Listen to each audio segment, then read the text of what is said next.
ditanya sama awak media terkait Putri ngajukan banding, dia bilang itu kan emang hak kita ya sebagai negara dan banding juga. Ada obrolan kah bang Kak Fitri terkait kasus yang masih masih viral ini kak abang, selain ibaratnya yang lagi itu ya, kita pernah baca juga mau melaporkan akun-akun yang sudah menyerang marwah warga Kak Fitri. Ya, si pembicaraannya serahkan semua kepada penegak hukum, biar penegak hukum yang bisa menentukan dan mengadili secara adil tentunya. Adil itu kan nggak harus memperkuat sana sini, tapi sesuai fakta aja. Jadi dia menyerahkan aja kalau memang itu dia bersalah ataupun bagaimana nanti ke depannya, ya itu serahkan aja, biarkan gitu proses hukum yang berjalan, gitu dia Bang, sampaikan. bicara abang tadi bilang proses secara adil ya, di luar kita bicara konteks abang sebagai praktisi hukum sebagai advokat ya, bicara kemanusiaan terkait Kak Fitri juga ditanya kasihan nggak ibaratnya terkait yang punya anak tiga, punya tanggungan, abang sebagai seorang juga orang tua juga kan. Eh, tapi kalau Firly bilang ya kita kalau nggak anaknya kasihan, tapi kalau dari orang tuanya kasihan ya ke anaknya gitu. Abang sebagai juga sesama kita sesama insan lah, insan manusia. Sudah tepatkah hukuman yang vonis yang diberikan majelis hakim terkait dia punya tanggungan? Kan majelis hakim bilang kan yang meringankan itu dia punya tanggungan. Abang gimana? Sebagai seorang insan manusia sama. Ya memang kita pisahkan dulu yang namanya punya tanggungan, terus dia punya anak kecil, dia menjadi tulang punggung. Saya rasa ribuan orang yang mengalami proses hukum itu pun juga ada yang mengalami hal yang sama. Nah, perspektifnya adalah kalau kita ngambil intisari dari situ adalah proses hukum ini benar-benar duduk dulu. Kalau pemaaf ataupun pembuat suatu ada perkecualian ya daripada orang-orang yang ibaratnya terdakwa yang sedang menyusui atau dia adalah tulang punggung, itu kan poinnya jelas di sini di atas 5 tahun penjara. Di atas 5 tahun penjara wajib ditahan. Tuntutannya 4 tahun penjara. Sekarang lagi ngajukan banding. Itu hak. Nah, haknya tadi udah diambil, terus tinggal kita lihat hasilnya beberapa bulan ini.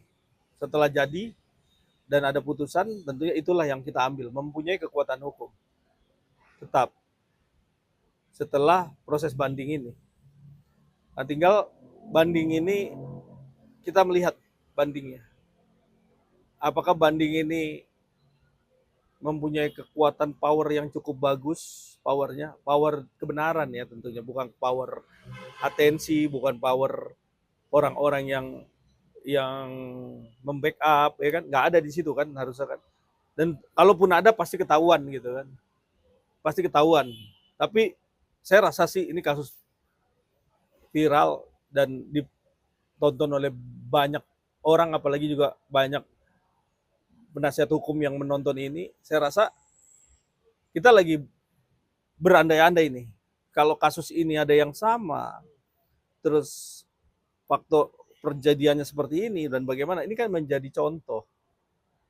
Apa packagingnya? Packaging apa? Packaging putusan yang berkekuatan hukum tetapnya. Ini jadi contoh loh. Karena apa? Karena kita nih PH pasti ngalamin hal juga yang sama.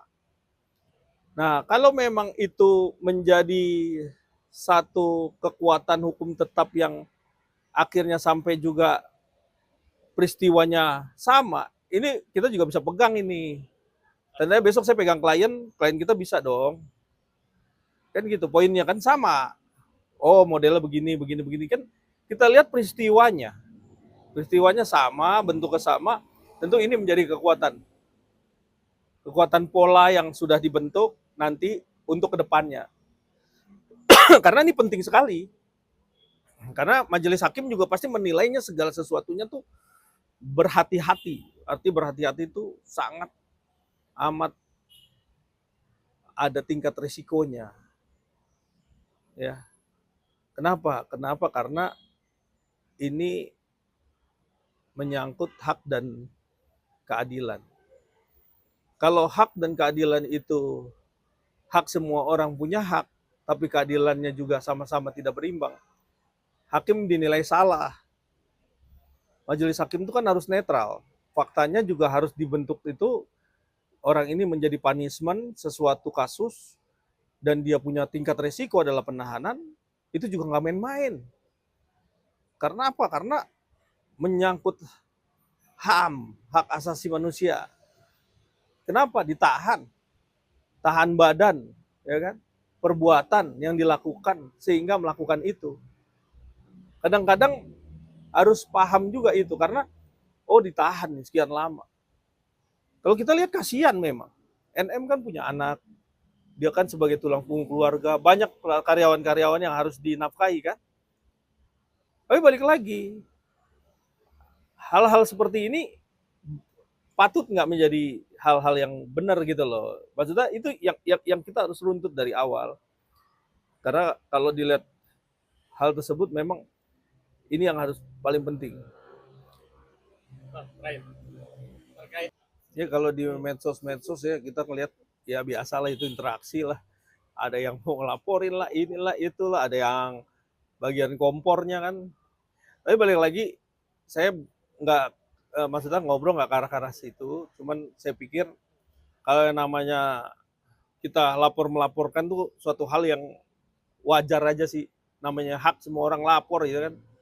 Tapi balik lagi ini harus kita pahamin bahwa melapor itu ada tingkat resikonya. Jangan asal ngelapor. Kalau ngelapor cuma ngelapor doang nggak ada pertanggungjawabannya, hati-hati juga kan. Ini kan ada resikonya. Dilapor balik bisa di atas 5 tahun. Tandanya laporan palsu. Dan bahaya sekali. Nah, dengan kayak gini, makanya saya berharap kita semua tuh pada paham taat hukum kalau memang melakukan upaya-upaya secara hukum mana yang pidana, mana yang perdata. Kalau gugatan pidananya dipaksakan, ya mau ngelapor sampai 10 kali terus boleh aja, tapi habis itu dia yang masuk. Karena apa? Karena kalau yang namanya melapor tuh harus ada fakta buktinya. Tapi balik lagi, semua itu hak dan kewajiban, haknya setiap orang untuk